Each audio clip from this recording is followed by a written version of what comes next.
Good morning, everyone. Happy Monday, and welcome to First Things First. I'm Jenna Wolfe. That's the Hall of Fame, Cris Carter. This right here is Nick Wright.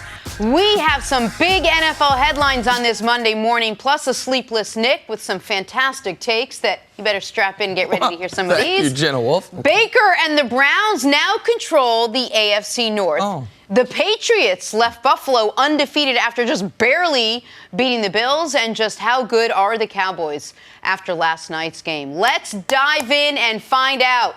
We head to the loudest place on earth, the Superdome. Saints hosting the Cowboys. Final seconds of the fourth quarter. Dallas down 2. Dak Prescott finds Randall Cobb deep down the middle for 32 yards to move the Cowboys to midfield. Cowboys hurry to the line, spike the ball with 2 seconds left on the clock. One final chance for Dallas, but Dak's Hail Mary is up, and it is intercepted as the New Orleans Saints go on to win 12-10. Both teams now move to 3-1 on the season. Here is Dak Prescott after the Cowboys' first true test of the season. We just didn't execute. We just didn't do what we needed to do. We didn't perform in the passing game, in the run game, as well as we have in these past few weeks. And this will be a great learning experience from us. We're going to take a lot from it. Our defense played their off. They kept us in the game. You know, they gave us a chance. And, I'll say it again, we just didn't hold up our side of the offensive end. But, we just can't let those guys down like that. There's no confidence lost with this loss. I can promise you that. There's a lot of things that we'll take from this, that we'll learn from. We'll become a better team because of it. And that's the most important thing. Listen, we talked all week. This was going to be a good measuring stick for the Dallas Cowboys. How are they going to fare against some real competition? Yesterday they got it. CC, what happened to the Cowboys offense in that loss to the Saints? Well, they couldn't generate enough big plays. They couldn't get enough third down conversions because big plays is what they needed in a low-scoring game like that. You know that the Saints, with Teddy Bridgewater, they're trying to manage what they're doing offensively. Yes, their defense was playing great. But if you're able to make those big chunk yardage, they weren't. Jarwin, the tight end, he makes one catch. I think Cobb there at the end, he makes another catch over 30 yards. Besides that, that was it. I think Dallas had the ball 9 possessions in the game. That's the part that's not surprising. But their longest drive was 35 yards. And when you can only do that, you can't flip the field. You don't turn the opposition over a number of times. That's what you get when you get into a contest like this. So for me, if I didn't know Drew Brees wasn't playing, and you told me it was the 4th game of the season, Dallas goes to New Orleans Sunday night, and they lose 12-10. Wow, that was a hell of a game. They picked right up from last year's game with the way they played. You just wouldn't think it would be that tough of a defensive matchup, but Dallas, when you don't convert third downs and you don't get those big chunk yards, they were able to contain Zeke. All right? And the passing game, they tried to keep everything in front of them. You got to give credit to the Saints, especially their defensive coordinator, Dennis Allen Jr. He did a tremendous job to a defense that's been criticized for years and years and years. And we didn't know, Drew Brees being out 6 weeks, man. Can they go 500? Wow, they've had 2 impressive wins since the week number 2 injury in L.A. to Drew Brees. You mentioned the lack of chunk plays. The Cowboys only had 2 plays of more than 20 yards, and one of them you saw was in not quite garbage time, but in the first 59 minutes and 45 seconds, they had one play that was a significant play down the field, the play to Jarwin. I would also like to first and foremost apologize to the Dallas Cowboys because I gave them advice on Friday. They appeared to take it, and it was terrible advice. I said run Zeke early and often. They tried that, and it was disastrous. They ran Zeke in the first half. They had 11 first down plays. They ran Zeke on 7 of those first down plays for a total of 15 yards. In the game, he had 18 carries for a total of 35 yards. The Cowboys ran the ball 20 times. No run was longer than 7 yards. Only 4 of those runs generated a first down, and on one of them, they fumbled the ball. So the running game was non-existent, and unfortunately for Dak, when the running game was non-existent in this game, his production was non-existent to go right along with it. Kellen Moore, who had been so good in the first 3 weeks, calling play-action passes where Dak was so successful. They only called 7 play-action passes the entirety of the game. The offense constricted. The Saints' defense was great. And where the concern is for Dallas is in the premise to your question. They, for the first time all year, played a legitimate defense and the offense evaporated. You don't want to overreact to it, but you also didn't want to overreact to how good the offense looked against the Giants, Washington, and Miami, 3 teams whose everyone's offense has looked good against. You play a Saints team that doesn't have a great defense, but has a better defense than those teams, and they absolutely shut you down. And we should just take a second to give credit to Teddy Bridgewater, who has stepped in to a very large stage and has managed to, I don't know if you call it excel or game manager, whatever he had to do to allow the Saints to stay in that game. But let's go back to the Cowboys. Is this a larger issue for this team, or was this just one game? Yeah, I'm going to try not to overreact. I'm going to try to look at it as one game, but there are things to watch going forward. As far as Michael Gallup, he's been injured for a few weeks. He is their speed receiver in this offense, and we saw in week number 1 where he exploded. Week number 2, he with another contribution.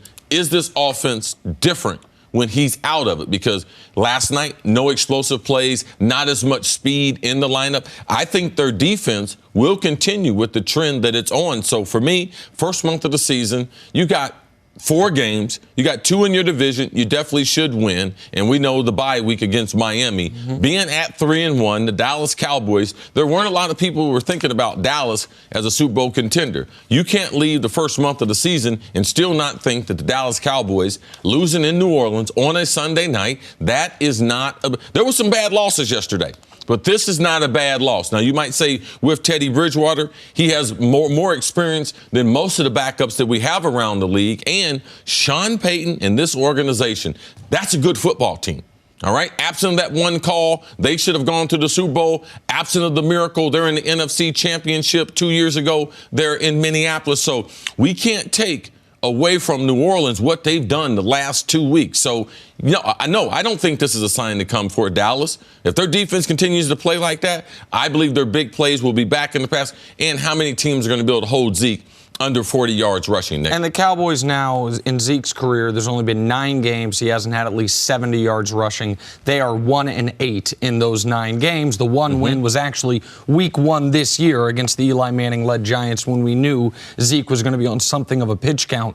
The major concern for Dallas, though, to me, happened at the very end of the game, and it's something to watch, especially with Green Bay and those pass rushers coming next week, which is, if people didn't stay up late to watch, New Orleans nursing a 2-point lead. They're in field goal range. Teddy Bridgewater takes a brutal sack to take him out of field goal range. So all of a sudden, Dallas is going to get the ball back, not needing to drive the length of the field, just needing to get in field goal range. On the very first play of that drive, Dak takes a sack. On the sack, Tyron Smith gets rolled up on. It was reported this morning. They think that's a high ankle sprain. We have seen this offense in years past grind to a halt if Tyron Smith is not out there or if he's at less than 100%. If it is a high ankle sprain, he's going to be compromised at best next week. That could be more impactful than just the loss. And yeah, you don't want to overreact to it, but 2 teams in the NFC felt great after 3 weeks, Green Bay and Dallas. Both those teams, you don't want to overreact to their week 4 losses. Right. One of them is going to take a week 5 loss, and then all of a sudden 3-1 is going to turn in, or 3-0 is going to turn into 3-2, and then there will be a little bit of panic setting in either in Green Bay or in Dallas. And that's because Dallas hosts the Green Bay Packers come Sunday, so yes, someone's going to have to give. Hey guys, this is Jenna Wolfe. I'm here to tell you about Noom. Some people think that all diet and weight loss plans are the same, but that's because they haven't tried Noom. Noom is a new, totally different approach to losing weight and getting healthy that uses psychology and small goals to help you change your habits, making it easy to lose the weight and keep it off for good. Noom combines the power of technology with real human support, offering as little or as much help as you want along the way. And since Noom is an app, it's always with you and easy to use, which makes it super easy to stay on track and reach your goals. It's just as simple to get started. Go online, answer a few quick questions, and they'll create a personalized program just for you. Noom can help you lose your old way of thinking about food and dieting. So what do you have to lose? Visit Noom.com/podcast, Noom.com/podcast, and start your 14-day trial today. Change your habits, change your mind, change for good with Noom.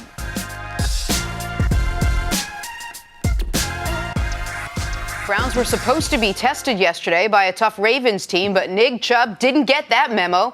The second-year running back went off 165 yards on 20 carries. Math in my head tells me that is over 8 yards per carry. Chubb added a career-high 3 touchdowns. Browns beat the Ravens 40-25 as now both teams move to 2-2 on the year. Here's quarterback Baker Mayfield on all those Browns critics. The win's great, but I hope everybody keeps the same energy. Throw us in the trash. We won't forget it. It's just always so concerned He's never gonna about change. what everybody says he's and never thinks gonna and change. writes. And, See, what was the key to the Browns win over the Ravens yesterday? Well, Freddie Kitchens, I was shocked. I had just fouled it away because typically the coin toss and everything, it doesn't mean anything. But the Browns won the coin toss. And Freddie Kitchens, only his 4th game as a head coach of the Cleveland Browns, he decides to take the football You in thought Baltimore. that was a mistake at the time. I've been to Baltimore a number of times. I was there a couple of weeks ago. I saw what Kyler Murray faced with that defense and that crowd. They got great football fans, not good ones, great football fans. And to say, I'm getting ready, put the ball in Baker's hand with that offensive line against that defense, to me, it sent a statement not only to the whole team, but to the football world. I believe in my team. And we're going to be a little unconventional. We're going to be a little bit brash.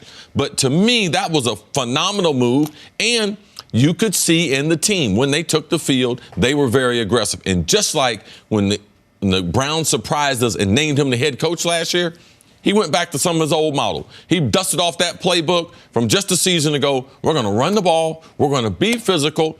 I'm going to treat my quarterback like a rookie quarterback. I need him to make a few throws, but manage the game. My defense is pretty good. And that's how the Browns get out of Baltimore with a huge win yesterday. And just real quick on Chris's point on the coin toss, particularly if you're on the road and you win the toss, you almost always defer because the crowd's going to be its loudest at the beginning of the game and its quietest right after halftime when people are still getting their drinks. Yes. People are going to the bathroom. And so it's if the Browns were home, it wouldn't have been as shocking. But on the road, to defer or to not defer and say, we're going to get the ball. And Baker responded. He was 7 of 8 on that drive. It was his best drive of the day. Yes, and at the beginning of a game, Jenna, it's harder to play offensive football because you have to think. You can't be too emotional. You can't be too high. Defensive football is more assignment, more break down the gaps, tackle a guy, hit a guy. You can do that revved up early. So also that plays into it. Besides the benefit at halftime, you're going to get a significantly less in the crowd noise. And you and the audience, whomever, can dislike the Baker, the way he approaches the media, the way he hears everything and responds to everything. But Baker's not going to change, at least not for years. Maybe as a veteran, maybe once he's been in the league 6, 7, 8 years, has been humbled or has had immense success or a little bit of both, he'll change. But right now, for good or for bad, that's who he's going to be. So I can almost set that aside and just say this. This was the biggest game of Baker Mayfield's very young career, and he responded brilliantly. The concern was, what are the Browns going to do when they have that bad month? Well, they were in it. Week 1, they lose because Baker throws the game away in the 4th quarter. Week 3, they lose in part because the coach calls a draw on 4th and 9. You can't punch it in at the end. Baker's not good again. And you go to Baltimore, a team that has a chance to go 2 games up with the tiebreaker on you in the division, and you dominate that football game. You mentioned Freddie Kitchens went back to his roots from last year. A lot of double tight end sets. All of a sudden, you're running with power. Your offensive line plays better. Baker only got hit once and sacked once the entire football game. This was the Browns team that we thought we could see at the beginning of the season, and it started, you mentioned, with the head coach deciding to take the football, and with Baker Mayfield playing his best game of the year, one of the best games of his career, in the biggest game of his career. Were the Browns that good yesterday, or did we all just sort of misjudge how good the Ravens are at this point based on who they played and where they were statistically? Well, I think it's a combination of We respect the Ravens for what they're going to do as a team. We know they're going to put a very, very good defense out there. I think in 21 years since they've gone back to Baltimore, they've either been number one in points or number one in... They've been top 10 in defense 18 of those years. 18 of the 21 years. You know, so we knew they were going to have a good defense. Now, they did make some changes through free agency, lost a couple guys, even though they did add Earl Thomas as a safety. We respect them. We respect their coach. Now, with Hollywood Brown being added, and we also saw Lamar as a new pocket passer. So we're like, wow, they might be the team to beat in this division, but it's only been a month of football. Part of it is the schedule, and the last 2 weeks, Baltimore has not been able to get Hollywood Brown deep over top of the defense to put that type of threat that really opens that offense up for them. So we thought at the beginning Pittsburgh might take a step back for talent, but we thought Baltimore and Cleveland would be the best two teams in this division. And if you look at Cleveland, their last 7 games in this division, they are 4-2-1 after losing 17 divisional games in a row. So what Nick is talking about, you had talked about what are they going to do when they have a bad month. Well, this was looking at 1-3. And will they be able to get back to 500 to make a playoff push? Baker with his performance was able to salvage that. Nick Chubb with his performance. And since Baker's been named the starter there, this has been the better team in the AFC North. Absolutely. Well, and so a number of things here. First of all, as far as to your point on the competition for the Ravens, I think Lamar clearly took a lot of steps forward this offseason. That's absent of competition. But I was watching this whole game, and you kept hearing the announcers say, this is the number one offense in football in Baltimore. A lot of that is buttressed by 59 Week 1 points against Miami. When you play Miami and Arizona in the first 2 weeks of the year, we might have overrated how potent this offense could be. We saw the offense do some good things, but have 13 points through 3 quarters against Kansas City, and then the offense come back down to earth even further in this game. But for the Browns, there were so many critical moments where the Browns answered the bell. They're up 14. The Ravens score a touchdown. John Harbaugh says he's going to do it all year. He goes for 2 and gets it. All of a sudden, you're getting the ball as Cleveland down less than 1 full touchdown. You get a penalty on the kickoff. You're backed up to your own 12. Nick Chubb, 88 yards for a touchdown. 88 yards for a touchdown where, by the way, Nick Chubb, their running back, clocked at 21.9 miles per hour. Talked about Odell's touchdown run. He was 21.3, so he was flying. You have to give the Browns credit when, and I said this with Green Bay first game of the year, your biggest game of the season is your road game against the best or next best team in your division. It's why Green Bay's win against Chicago was so critical to start the year. Cleveland's biggest game on their 16-game schedule was the game at Baltimore. It was always going to be the game at Baltimore as far as impact on their ability to win the division. They dominated this football game. They dominated the first half statistically. They dominated the second half on the scoreboard. And now they have a chance to kind of reach equilibrium on the season where the offensive line played better. People aren't saying Freddie Kitchens should give the play calling duty up. People aren't throwing them in the trash, whether Baker likes that or not. And so the Browns look now like they did to me at the beginning of the year, the favorites in the AFC North. All right, moving on to the Rams and the Bucs, and a lot of people out of survivor pools after this one this knife, weekend. Jenna. A little deeper. A little harder. Twist the Day to knife. forget for Jared Goff, finished with 3 interceptions, coughed up a fumble that was picked up by former Ram Ndamukong Suh for a touchdown. Rams suffer their first loss of the season, falling to the Bucs 55-40. In the process, Nick suffers a tough one. He's out of his survivor pool. Thanks, Jenna. Saying, hey, see, what'd you make of Goff's performance yesterday? Well, to me, and this is what we should get used to. Not as far as Jared Goff, but Todd Gurley is not going to be 100%. All right? You're not going to.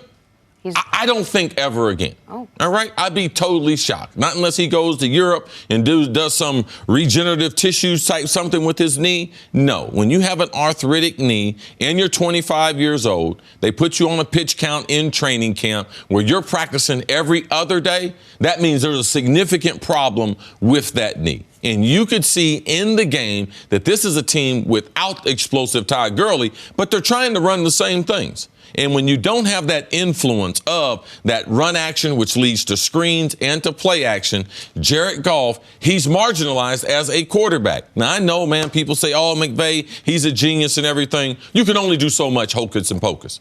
All right? The league is starting to catch up. Yep. They start to recognize their sets. And yesterday was a good example because that defense is going to give up some big plays. They're going to have some games where they give up a bunch of points. And we saw that last year with the Rams, and now we're seeing again this year. Now, yesterday to me was the first sign that the Rams that's a Super Bowl hangover right there. When you lose at home to a Tampa Bay team that's coming off an awful loss last week where they miss a couple extra points and a short field goal to win the game, they fly to L.A. and do that to you. This is something to watch with the Rams because I believe that Nick, you had them making the playoffs. They you had Seattle. I had Seattle winning the division. I had the Rams out for a lot of reasons that were. And the things that you're saying, particularly, we're getting ready to see, man, they're going to be true. That was a tough loss yesterday to the Buccaneers. You've been on the Gurley thing ever since we heard the news of the arthritic knee. 5 carries for Todd Gurley. 5 carries, and I understand they were out of it early, but it seemed like they were out of it early. It's 21-0, but then it was 21-14. This was a 1 or 1.5 score game, if you will. A lot of the second, third, and fourth quarters, they could have run the ball, except they couldn't run the ball because Todd Gurley's not the same guy. I'm going to focus on Jared Goff because I thought they weren't going to give him that contract extension. I wouldn't have given him that contract extension. Next year, Jared Goff has the biggest cap hit of any player in football, and right now, Jared Goff is one of statistically, the 5 worst starting quarterbacks in football. Nobody has more interceptions on the season. He has 6 touchdowns to 7 turnovers. He's 27th in passer rating. And what we are seeing is a perfect storm of a quarterback coming back down to earth. You have Belichick giving the whole league the blueprint. You have the rest of the league also independently catching up to Sean McVay. You have Todd Gurley not being the same guy anymore, and you have Jared Goff, who's probably playing a little over his skis the last couple of seasons. I think the Rams are potentially in big trouble this year and moving forward. You have the highest paid quarterback and running back. And the running back is damaged goods. And the quarterback, there were questions about beforehand. I think the Rams, I know they're 3-1, and I know they were undefeated. And I know they scored 40 points. Goff was awful in this game, and he's yet to be great in any game this season. And that's a defense in Tampa Bay that Danny Dimes picked apart last week in his first start. So what you're saying is magnified by, wow, look what that defense last week was not able to do against the rookie in his first start. Now getting that big win in Los Angeles. This is something that we should watch. All right, let's move on to the battle for AFC East supremacy. Yesterday, yes, you heard me right, Pats and Bills. Second quarter, New England in the red zone, but Tom Brady, you don't see this often, picked off by Micah Hyde. Tough day for Brady, finished up with just 150 yards, no touchdowns. Fourth quarter now, Josh Allen scrambling, takes a big hit. He'd have to leave the game with a head injury. He would not return. Bills stay in this. They've got one last chance, down 6. But Allen's replacement, Matt Barkley, valiant effort, just not quite valiant enough. Pats barely escape Buffalo with a win, thanks to their defense. 16-10, your final. New England stays undefeated. Here's Tom Brady on his lackluster performance. We just didn't do a very good job, I would say, of consistently doing the right thing against a really good defense that certainly plays well at home. But it's good to win, and whether we win 45-40 or 45-3 or whatever it was, say 16-10, they all count the same. We're just going to have to figure out how to do a better job on offense. Defense is, I know they're going to play great. They've been playing great all season long, and try to score more points than we did today. All right, Cissy, before we get to whether every win should be counted exactly the same, were you more impressed yesterday by the Patriots' resiliency, or were you concerned about what you saw from Tom Brady in that offense? Oh, I'm concerned about that offense. Like, you can only replace so many. I mean, Dante Scarnecchia's got more shout-outs on this show than the guy that dumped you for the prom. All right? Like, I mean, besides them two, we talk about, we talk about him more, like, we give him so much credit. But you need some talent to work with. You can't lose your left tackle again. You can't lose David Andrews, which I believe is one of the most underrated football players, the center there in New England, that we have. And continuing to lose players. And yesterday you could see, well, what about Dante Hightower? When Dante Hightower went out the game, you could run the ball through the middle of New England's defense. It was a totally different defense. So that's another injury that we must watch for. To me, this looked like Tom Brady in his first 5 years in the league. New England, brilliant special teams-wise. Oh, they get a block punt for a touchdown. Field position-wise, we know that. And this defense, it is nasty. Now, lead the NFL in sacks. They do not have one premier pass rusher, but they're doing it with smoke, mirrors. Man, they cloud the line of scrimmage so bad that it confuses the quarterbacks. Now, let's see later on when they get some veteran quarterbacks, can they keep it up? I know that secondary is the best in football, and Tom is playing to that.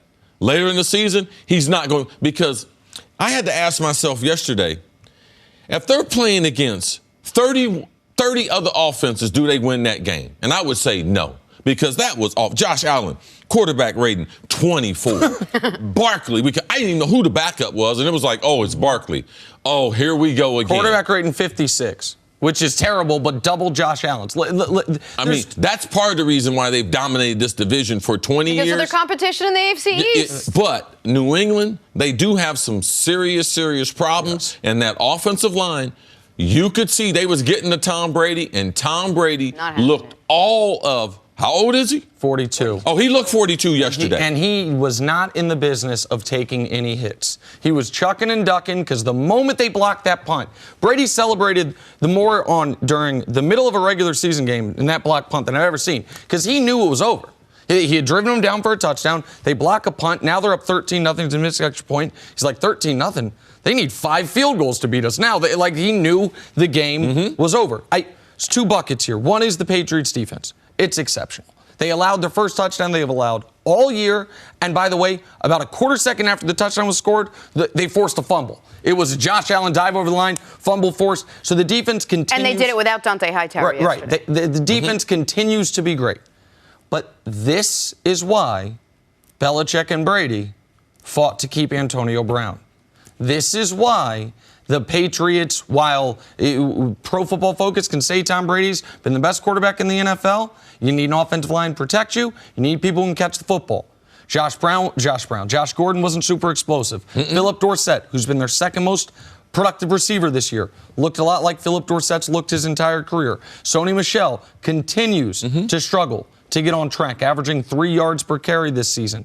And the only reason they win that football game is because J.C. Jackson, an undrafted free agent from 2 years ago, has one of the greatest games any undrafted free agent's ever had. Yes. Blocked punt and 2 interceptions. He was sensational. That Pats offense could do nothing. They had a good opening drive that was benefited by a very, very nice third long conversion. And after that, they were drawing dead offensively against a very good Bills defense. But it's not the Bears' defense. I don't think it's the best defense in the AFC, let alone the best defense in the entirety of the NFL. So to me, this was much more about the Patriots' offense showing the warning signs that we had been seeing earlier in the season, but that were camouflaged by their competition. Much like Dallas, I wanted to see the Patriots against a team that could give a real defensive fight. And we saw it, and it didn't look good. Nobody actually was happier yesterday than the kicker, Gostkowski, who the spotlight was taken off him for just a second. He has not been great the last 4, the stretch, 4 or 5 opportunities. But you laughed a little bit when Tom Brady said, hey, look, we'll take the win. A win is a win, whether we win by 45 points or 3 points. Right. Why do you disagree with that? Well, the last couple of weeks, Tom Brady hadn't practiced on Wednesday and been limited on Thursday. They signed Cody Kessler as a backup quarterback to have 3 arms in the camp. Why? When they typically only have 2. When you see that they go out of their way, there was no new information about Antonio Brown. It was just pressure from the outside world before they signed him. And people say, well, the Texas and everything. Well, there was already a lawsuit. All right? There was already someone that was accusing him of not acting in a gentlemanly manner. Sexual assault. So that's why the desperation. That's why we're going to try to get this player. Yes, and with Tom Brady, at some point, it is going to end, Jen. And I'd like to be able to say that I saw a couple little signs of it along the way. Was yesterday a sign? Yesterday was a sign that Brady understands his season will be determined by January, and he is not taking any hits that he does not have to, even if it might lead to a loss. Yesterday, his quick trigger with the football could have led to a loss against, you said 30 other teams, against 45 other quarterbacks. About 25 starting and 20 backups. Yeah. They would have lost that game, but it would have been worth it, and I don't blame him for this because he has to get out of the season clean and healthy. But yeah, like this Patriots offense is not going to be the driving force. It's good enough to get them to 14-2. Yeah. But depending on the schedule and can they get home field advantage, which we know is very, very important, and you get that bye week. I do believe they will get a bye week, and they can ride this defense to 14-2 based on the way the schedule is. And, of course, the AFC East. Let's go. Hey, Jets. Hey, Miami. And we saw Buffalo, the best of the bunch yesterday. All right. Well, the Patriots barely escaped Buffalo with a win to remain undefeated.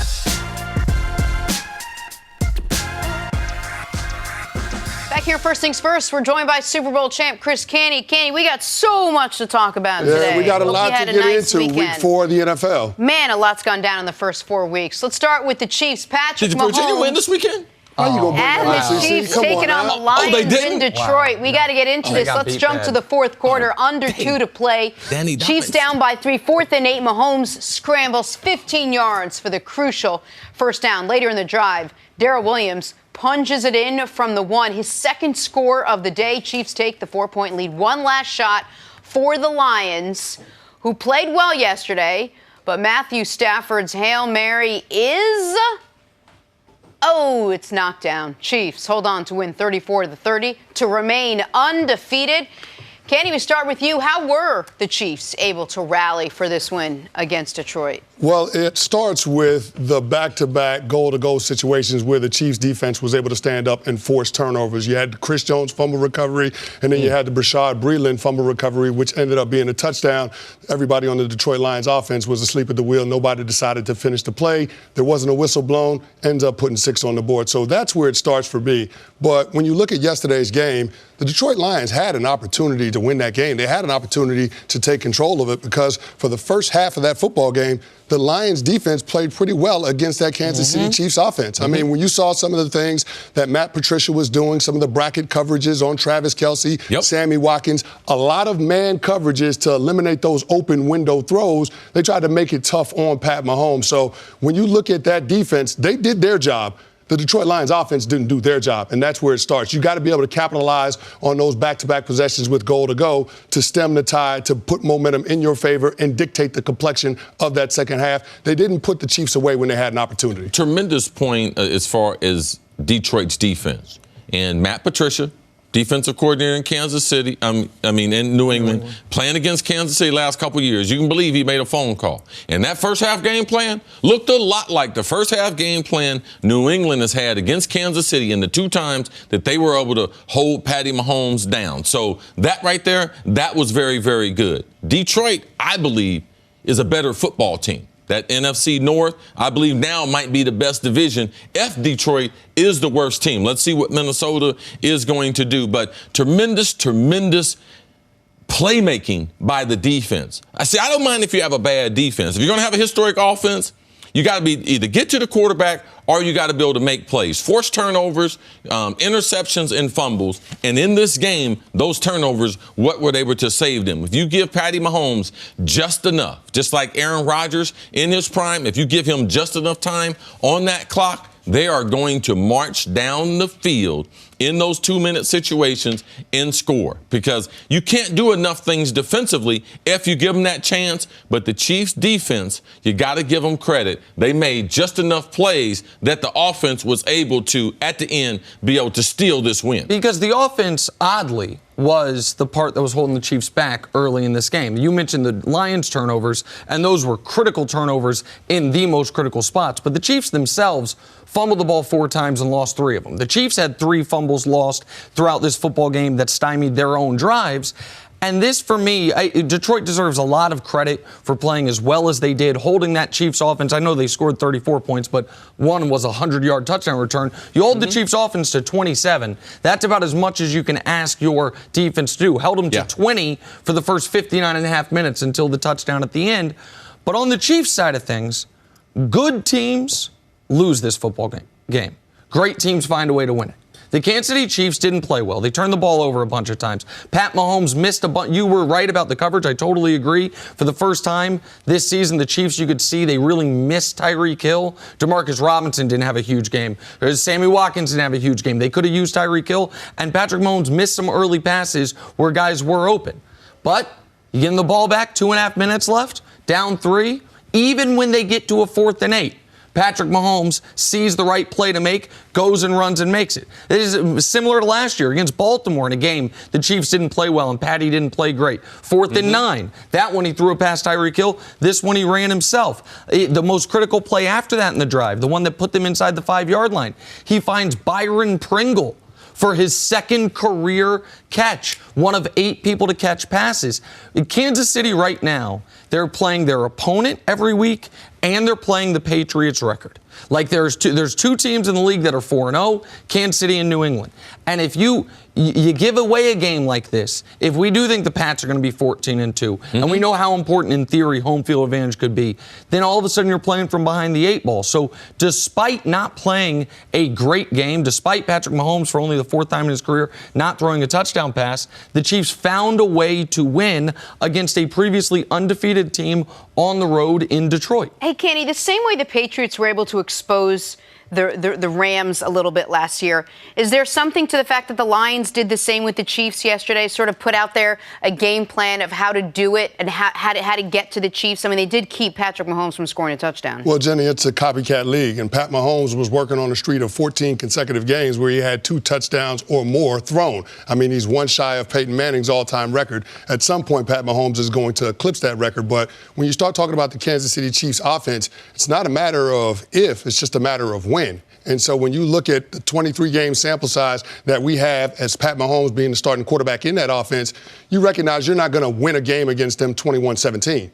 You're going to have to be able to score some points, and that's why you have a razor-thin margin of error when it comes to red zone possessions, and that's why I go back to those 2 possessions that the Lions had in the beginning of the second half. Yep. Like, you have to be able to capitalize on those plays. If you don't, eventually Kansas City is going to make the requisite plays to be able to win the game. Now, as far as the game plan that Matt Patricia employed, I think it's good for the Kansas City Chiefs offense to struggle like this against that game plan. So your young quarterback develops answers when he sees those looks later in the season and as we get to the postseason, because everybody's going to turn on the tape for the games that they lost and the games that were one-possession games and try to see what opposing defenses did to keep those games close. So I think this is a good thing for the Kansas City Chiefs this early in the season. Yeah, and Andy Reid, he's a great play caller, great offensive coach, very, very creative. Every week they do at least 1 or 2 things I'm like, wow, that was amazing. I don't think I've ever seen the combination of routes, and what they do. But let's not fool ourselves. Robinson and Hardman are not the receivers that Tyreek Hill are. They don't know the football. And the reason why I know that is you don't see Andy Reid putting the ball in their hands. You don't see him doing a whole bunch of motion. And I know Hardman had a hard time with the playbook in training camp. So is there something you can duplicate? Yes, you have to keep double-teaming Kelsey. You have to keep double-teaming Sammy Watkins until they get Tyreek Hill back and force him to throw the ball to these other guys. The other thing is ball security. Outside of Travis Kelsey, Kansas City got a lot of small guys. What you can see in Detroit, they were tackling the football. They weren't tackling the man. So ball security. Now they have Shady McCoy, one of the worst ball security football players I've ever seen, always carries the ball out here. You could see yesterday when they got the ball, these small receivers, Detroit, they were coming in trying to tackle and trying to punch the ball out. Very, very successful. So as far as something to watch going forward, duplication of that tape will go around the league, and you will see that try to be duplicated week after week after week, because these small guys, they're going to have the ball in their hands. They're going to be in space. You make such a good point. Good teams lose that game yesterday. Great teams find a way to win it. The Browns were supposed to be tested against this tough Baltimore team, but Nick Chubb did not get that memo. The second-year running back went off 165 yards on 20 carries. Math in my head tells me that's about 8 yards per carry. Good Chubb math, added a career-high 3 touchdowns. Browns beat the Ravens 40-25. Both teams now move to 2-2 on the year. Here's Baker Mayfield on all those Browns critics. The win's great, but I hope everybody keeps the same energy. Throw us in the trash. We won't forget it. Of course, because that was the takeaway from the game, the critics and what everyone's writing about. Kenny, what do you think the key was for this Browns win? Well, it's the Browns' commitment to the run game. I mean, Freddie Kitchens recognizes that the deficiency on the offensive side of the ball is that offensive line. So this might come as a newsflash to football fans, but guess what? Offensive lines are a lot better going forward than they are going backward. When you look at the advantages that the offense has, they know the snap count and they know where they're going. And so when you're running the football, you're forcing the defense to be reactive to you. You're the ones that are the aggressors. And yesterday you saw that with the Cleveland Browns offense. They were very aggressive in that game. The first drive, they ended up having a 3-and-out, but then that second drive, it's a 13-play, 84-yard drive, and they took up 8.5 minutes on the clock. They won time of possession 18 minutes to 12 minutes in the first half against the Baltimore Ravens, and that's when you started to see the opportunities for the chunk plays come in the second half. In yesterday's game, that Browns offense had 10 plays of 16 yards or more. So you're talking about one of the best defenses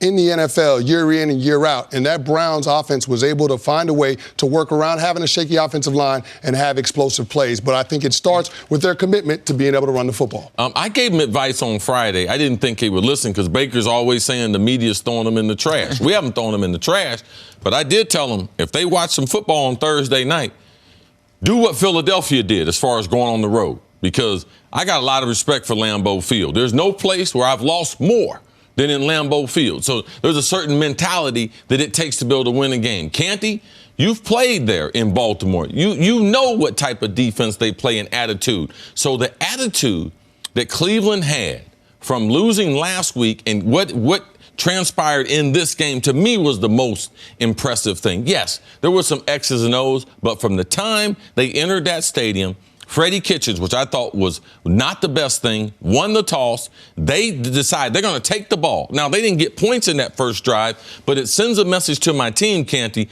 This is the type of mentality we're taking here in Baltimore, and this is what it's going to be able to take to win.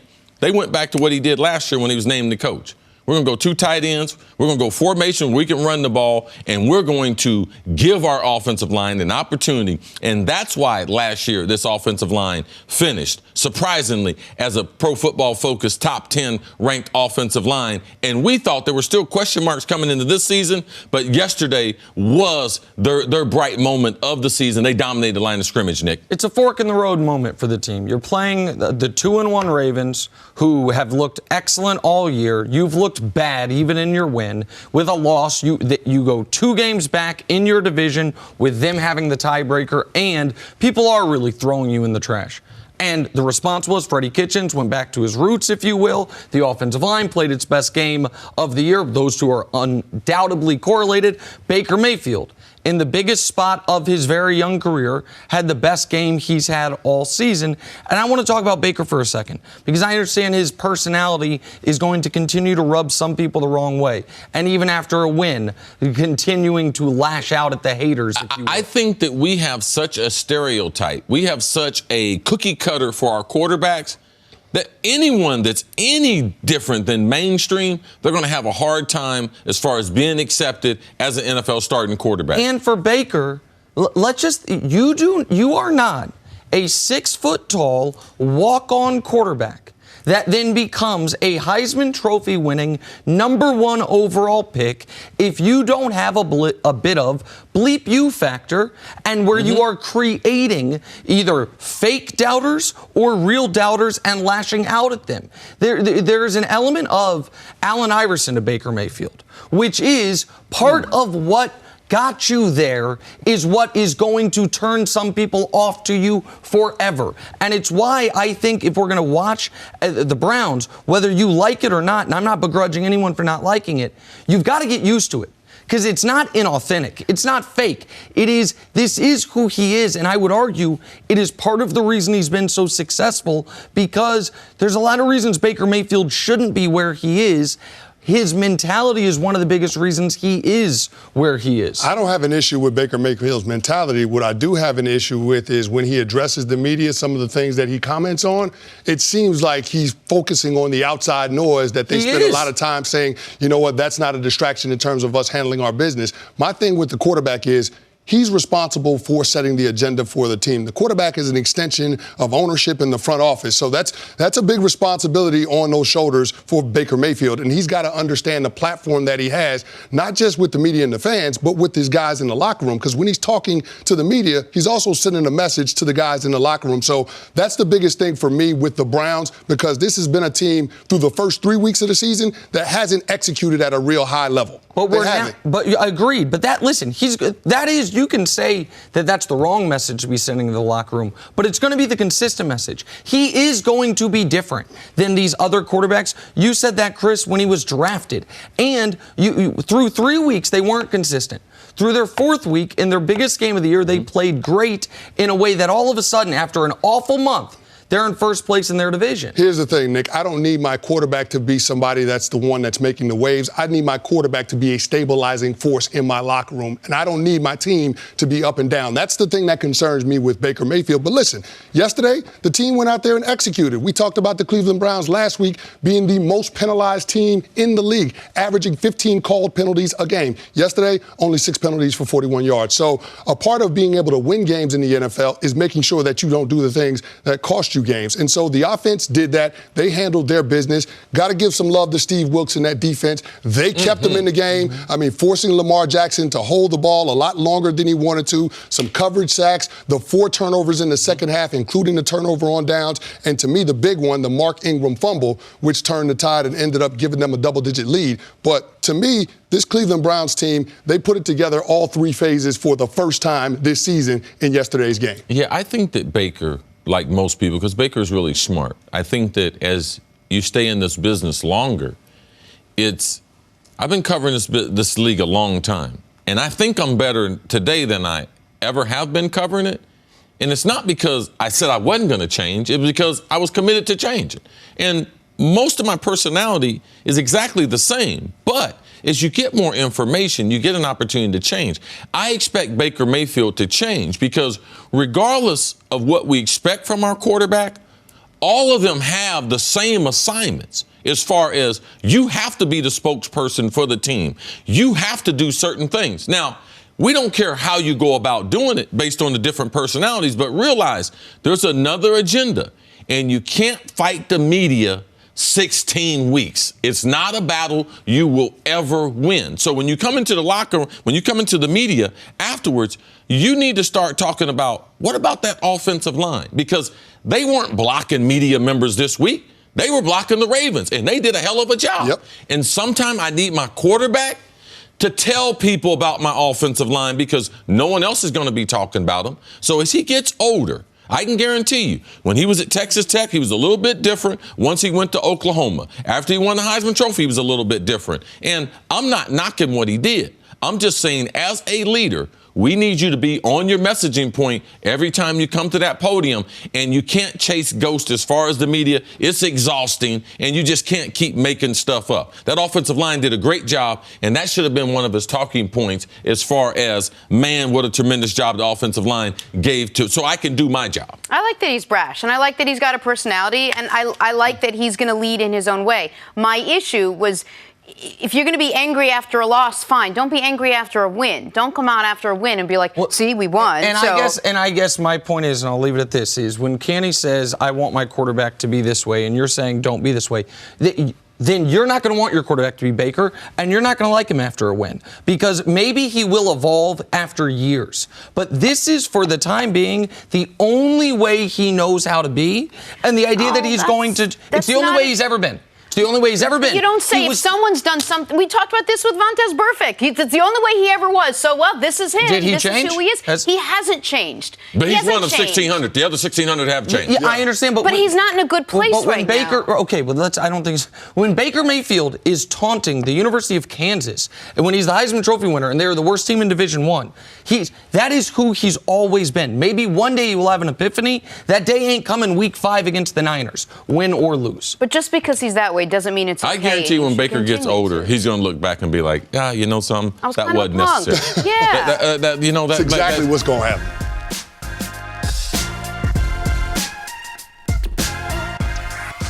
It's Patriots at Bills, 2-3-0 team second quarter. What's Tom Brady doing there? Throwing a ball that was picked off by Micah Hyde. Tough day for Brady, though. Finished with 150 yards, no touchdowns. Fourth quarter, Josh Allen was scrambling, takes a big hit. He'd leave the game, wouldn't come back. Concussion protocol. Bills have one last chance, down 6, but Allen's replacement, Matt Barkley, it was a good effort, wasn't good enough. Pats barely escaped Buffalo with a win. They'll take it, though. 16-10, your final. New England remains undefeated. Here's quarterback Tom Brady on his lackluster performance. We just didn't do a very good job, I would say, of consistently doing the right thing against a really good defense that certainly plays well at home. But it's good to win, and whether we win 45-40 or 45-3 or whatever it was, say 16-10, they all count the same. We're just going to have to figure out how to do a better job on offense. Defense is, I know they're going to play great. They've been playing great all season long, and try to score more points than we did today. All right, Chris Canty, were you more impressed by the Pats' resiliency, or were you more concerned about what you saw from Tom Brady in that offense? I was more impressed that the Pats found a way to win. I know people are concerned about their offense and the lack of weapons that Tom Brady has to work with, especially not having Antonio Brown. But listen, the Bills defensively have made it tough on everybody's offense. I mean, that team was second in total defense last year under Sean McDermott. Sean McDermott, in the last 7 seasons, has had 5 defenses that finished in the top 10 in total yards, going back to when he was a defensive coordinator down with the Carolina Panthers. So they're going to play good defense up in Buffalo. That's the culture that Sean McDermott has built around that team. So it doesn't surprise me to see that Patriots team go up there and struggle. I don't think Tom Brady threw a touchdown pass the last time he played up in Buffalo in 2018. So I look at this situation, I say good teams find a way to win those type of games. Mm-hmm. And we talked about how good this Pats defense can be. Their secondary, I mean, it's probably the best in the National Football League. Didn't realize this until I was watching the game yesterday. Devin McCourty is his 4th straight game with having an interception. So, I mean, the fact that you have guys that can make plays, that can turn the ball over, that's always going to give your offense a chance. And when you create those sudden change, short field situations, give Tom Brady enough of those opportunities, he's going to be able to capitalize on them. So I'm more concerned about the New England Patriots being able to continue to sustain this level of play, because typically we see them start off the season a little bit slow. They haven't done that this year. They started off really, really fast, and the fact that they're playing at such a high level so early in the season, I'm wondering if they can sustain that throughout the regular season into the playoffs. So we've got 2 4-0 teams that both went on the road yesterday against previously undefeated teams and escaped with victories. The reason that I think Chiefs fans should feel good and Patriot fans a little concerned is where the Chiefs struggled is where you know they're going to be strong, their offense. Where the Chiefs struggle is turning the ball over, not moving the ball, missing open passes. Where the Patriots struggled, if the Patriots had won this game 35-28, on a late touchdown, I would say be encouraged. That's resiliency. But I was concerned about their offense going into the game. Bill Belichick and Tom Brady were concerned about their offense going into the game. That's why they were so upset that they had to cut Antonio Brown. They have injuries all over the offensive line. Their only proven receiver is Julian Edelman, who's yet to really pop this year and partially probably the last couple weeks because of that chest injury. Josh Gordon, after a good week 1, has been not the Josh Gordon we saw last year prior to the suspension very inconsistent. With the Patriots. For someone of his talent level, very inconsistent. And now he got dinged as well. He had a wrist injury that he suffered, I think, in week 2. But the Patriots offense, this was their first test of the season, and they failed it. Their offense. Their team did not. The special teams, 3 phases of the game. A+ special teams, A+ defense. That can offset your F from the offense. But there's a reason Tom Brady celebrated the way he did on that pump block in the first quarter, early second quarter or late first quarter. Yeah. He knew the game's over. It's like this Bills team, as long as I don't throw a pick 6, the Bills are not going to be able to manufacture enough points. And so the Pats offense, when they do later in the year face Baltimore, when they do later in the year face the tougher defenses they have, how much punch will they have? Because Sony Michel has been bad all year long. The offensive line's been injured all year long. And Tom Brady is clearly not going to stand in the pocket and take hits until January. In January, I believe he'll do it because that's when it matters for him. But right now, it is chucking and ducking at the first sign of a pass rush. That I think will continue any other time they play a team with a real pass rush. Okay, now I'm actually more concerned after hearing all that than I was when I watched the actual game. I wouldn't give special teams an A+ because they do have some semblance of an issue with their kicking game, Sure. which is not an issue now. That's a really good point. Because and it could come back to bite them, but it is clouded by the fact that they cannot generate any kind of offensive game. CeCe, how concerned are you? Well, I'm concerned because of a few things that I've seen. Not only Tom Brady, the way he looks when pressure gets close to him, like, no, is he not trying to be contacted at any point? But the last couple of weeks, both Wednesdays, the last 2 weeks, he's been out of practice. Yep. Thursday, he was limited. Last week, they signed Cody Kessler as a backup to have a third arm in the building. That's not something typically New England does. When you look at all the injuries they have, if they could have an extra spot, it would be to have an extra lineman. With they missed their center, they missed their left tackle, and other positions are injured on that offensive line, they would sign another offensive lineman to have him aboard so they can get him up to speed as far as pass protections. When they bring in an extra arm, they are taking reps away from Tom Brady. They're watching film today like they lost. It's like a funeral in the building. Belichick is pointing out the negative plays, Brady and the rest of the team. You should be worried about their lack of explosive plays with the wide receivers, because to make explosive plays down the field, you got to hold the ball as a quarterback. Tom Brady knows this is just like the first half of his career. New England's got a great defense, and he's not going to make mistakes to take wins away, because they will be good enough special teams wise, and they'll be good enough defensively to be able to get to what I believe to be 14-2 during the regular season, Chris. No, you're absolutely right. And this team is going to continue to improve. That's what they've always done under Bill Belichick. Now, it's hard to envision their defense improving because their defense is already playing at a really high against level. the rush. Now with Hightower being hurt, too. Exactly. That's one of the things that you Frank have to worry Gore about. ran like Miami Hurricanes Frank Gore yesterday against them. Shout out to Frank Gore, fourth player in NFL history, 15,000 career rushing yards, might pass Barry Sanders for the end of the year. Last point.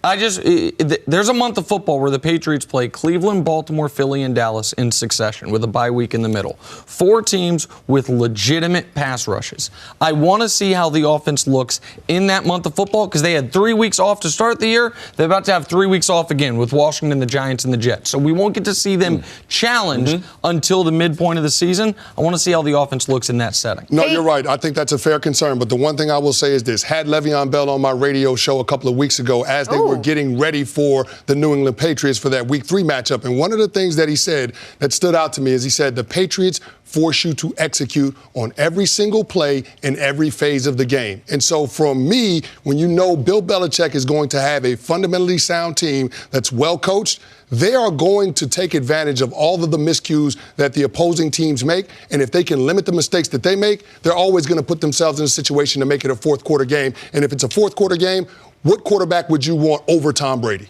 Did he mention if they're going to win another game or not? Or he probably didn't. We'll talk about it. Week 8 against Miami. Patriots, Chiefs, Maybe. and the 49ers are the only undefeated teams left, and the Niners haven't played their Week 4 matchup yet.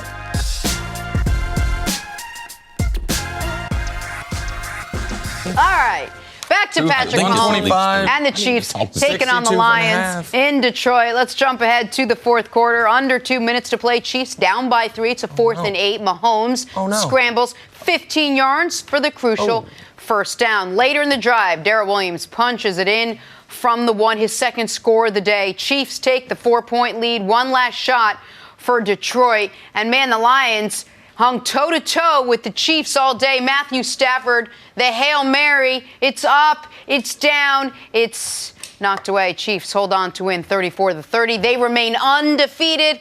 Nick Wright, how were the Chiefs able to rally for this win? It was an escape. I mean, they were very fortunate. And by the way, shout out to the refs for learning their lesson from the Saints game this year against the Rams. Not blowing the whistle. They didn't blow the whistle. It looked like the Lions might have had a touchdown. Maybe he was stopped. Ball gets jarred loose. Bashaud Breeland picks it up, realizes no whistle, no one's chasing me, and goes and scores a 99-yard touchdown. That was the swing play of the game.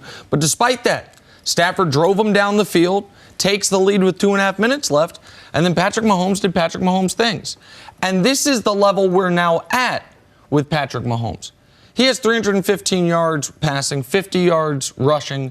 The key play on fourth down. I watched last night. He was not the player of the game on any station, any person, anywhere. You go on the road against an undefeated team, lead a comeback, fourth quarter comeback in the final 2 minutes, where you face a 4th and 8 and you rush for the first down. You have no turnovers in a game that had a combined, I think, 6 turnovers, and it's considered a down game. And it was. Like, that is the standard we now have. But for Kansas City, if Cris is right, and I think he likely is, that the Patriots are staring at a 13-3 season at worst, probably a 14-2 year, you better keep pace. And so finding ways to steal games like this where you don't play great, where you do turn the ball over 3 times on your own, those are what, to me, great teams find a way to win this game, and I think this Chiefs team is a great team. Yeah, this was a good win from. Go ahead, Jenna. No, I was just going to say, you compare what Patrick Mahomes did to what Tom Brady did yesterday. I mean, yeah, maybe he didn't have a great game. He had a monster game compared to what Tom Brady did. But how impressive was Patrick Mahomes? This is the thing.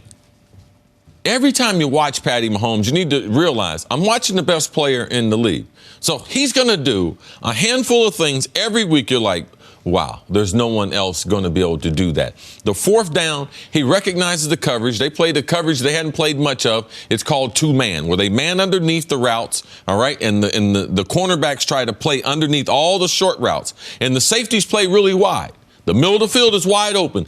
He recognized in a split second, and I'm not going to wait for someone to get open. It's fourth down. I got to run against this defense. That right there is what led to them being able to score on that final drive. So Patty Mahomes continuing to learn how our defense is going to defeat me and realizing that these young wide receivers, they are not Tyreek Hill, and they're not going to be consistent. Robinson, Hardman, they're not going to be consistent, and they don't have the overall route tree that they have with Tyreek Hill. So there are going to be some struggles. Double Sammy Watkins, double Kelsey. That's the way you're able to slow down. That's what New England was able to do, and that's what Matt Patricia was able to do early in this game to be able to slow down. But when you win a game like this, and I'm not going to say it was gifted to them, they played well enough to win, and they made enough plays. The great teams, you only got 8 of these games. If they can go 6-2, I mean, who's going to beat them in Kansas City this year? Right. Who's going to beat them? If they can beat, that's, to me, this year in the AFC, you got to get the 14 wins to get home field advantage, and you got to keep out the side of your eye an eye on New England every time they play, because those are the two teams will be vying for home field advantage. And through the first month of the year, not many teams have had, now that we know a little bit more about each team, a more difficult road than Kansas City.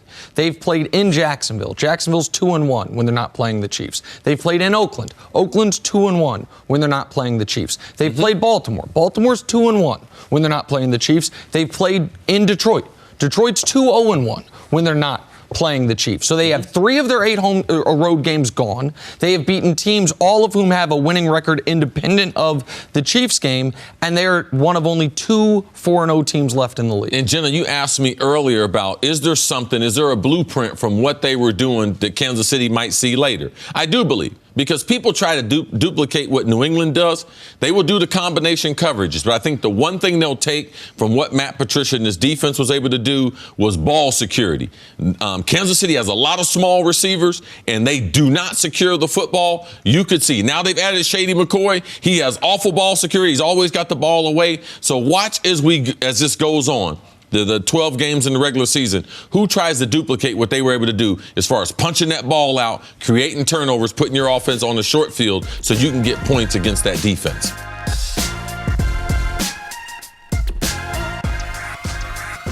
We're joined now by WWE champ and friend of the show, Kofi Kingston. Yes. Hello, sir. How are you? Fantastically well. How are you? Oh, we are great. Yeah. Look at the size, weight, girth, and bling of that thing. You brought the hardware. I had to, Yeah. Does that travel with you wherever you go? Everywhere. I was just making a joke about it. On the subway, of course. carry-on. We were joking that this is like the biggest first world problem ever, to have like my bag so heavy because I have to carry this in my bag, in my carry-on. But it's a good problem to have. All right, Kofi, tell me what it means to you and the WWE superstar roster to have SmackDown be moving to Fox. It's a new chapter. Yeah. You guys are ready to go. How exciting is that for everyone? It's so exciting. It's awesome. I feel like WWE and Fox, like we mesh. We go go very well together, hand in hand. We're all really excited about it. SmackDown's going to be the biggest that it's ever been, and to be at the forefront of all of that, it's awesome for all of us. So after the debut Friday Night SmackDown, then on October 11th, there's a draft. Yeah. And this is something I'm super excited for. Take us behind the scenes about the WWE draft that's going to be going on, what people can expect. Yeah. So the funny thing is that, like, us as superstars, we don't know where we're actually going. Like, they never tell us where we're going. Oftentimes, I don't know if they even know. But it's like a real draft between, like, Raw and SmackDown, you know? I know, like I said, I'm excited. I got my fingers crossed because SmackDown is, like, new and fresh and on Fox. So I'm hoping to be there. But honestly, being on Raw, too, like, it'll be all good either way. But it's something that we always look forward to. You know, it's a real competition between us and the people on Raw. We actually try to have, like, a competition to have, like, the best show possible. And that makes both of the shows so well. You know, it makes them so good. As the current WWE champ, you face a guy I'm very familiar with, Brock Lesnar, Minnesota. That was my team. He tried out for the Vikings. And also, you guys faced each other in 2015. He got the best of you. Bringing up bad stuff. I want to talk about old stuff. Look, I've grown, man. But with SmackDown and this being the 20th anniversary with all the hype, let's get to the fundamentals of it. What do you have to do to be able to come away with a win? You know what? It's a thing where, so my whole, like, motif has always been to push yourself. To get this WWE title, it took me 11 years to get to this point. And one of my favorite quotes is, at the top of a mountain is the bottom of another mountain. So Brock Lesnar is the next mountain to climb. You know, I really feel like you should always challenge yourself no matter how high you get. You know what I'm saying? Like, you're never at the top. You're never, you know, you always want to be the best. So beating somebody like Brock Lesnar for me would solidify this championship reign as something incredible, you know, and it's been magical so far. Here's what I love about the WWE, and I don't know nearly as much as these two do, but fans love who they love for whatever reason they want, and they latch on and they follow them through. This Kofi mania, tell me, why do you think fans have taken such a liking to you and this persona and everything and whoever you are when you're out there? Yeah, it's been, like I was saying, it took me legitimately 11 years to even get a shot at the WWE Championship. And it kind of happened, like, out of fate. Someone got hurt. I got put into their position, you know, and eventually, like, the fans just started building this momentum. And, like, I'm getting goosebumps even thinking about it because, like, that's what we as performers, like, strive for. Obviously, what we do is entertainment, but we strive to have people forget about all of that. You get lost in the storyline and the storytelling. And my story has been an 11-year struggle where anybody who's ever struggled can identify with, and that's what happened. Everyone just built that momentum to WrestleMania. And like you said, I say it's not cool when I say Kofi Mania, right? But, you know, they renamed WrestleMania Kofi Mania, and it was just an amazing experience. You got hurt, and it gave you your big chance. Kind of reminds you of how the quarterback of your favorite team, you're from Boston, That's right. Tom Brady got his chance. Patriots, He did. You got him this year or no? Yeah, I got him every year. That was a pregnant pause, Kofi. No. He's scared. Because worried about the Chiefs. No, I was wondering, like, why you would That's a bad question. Okay. Like, that's what I mean. Like, Okay. I mean, is it a rhetorical? I thought it was a trick question. Jenna and her household, they feel the same way. That's my Super Bowl pick. Oh, yeah, of course. So you're not worried at all?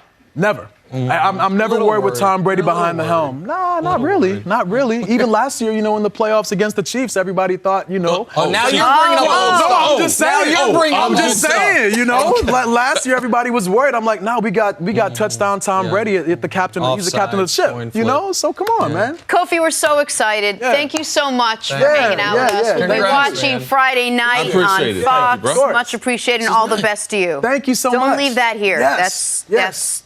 Oh, he ain't gonna You leave can get a hand on it too. You know what I'm saying? Like, feel the weight.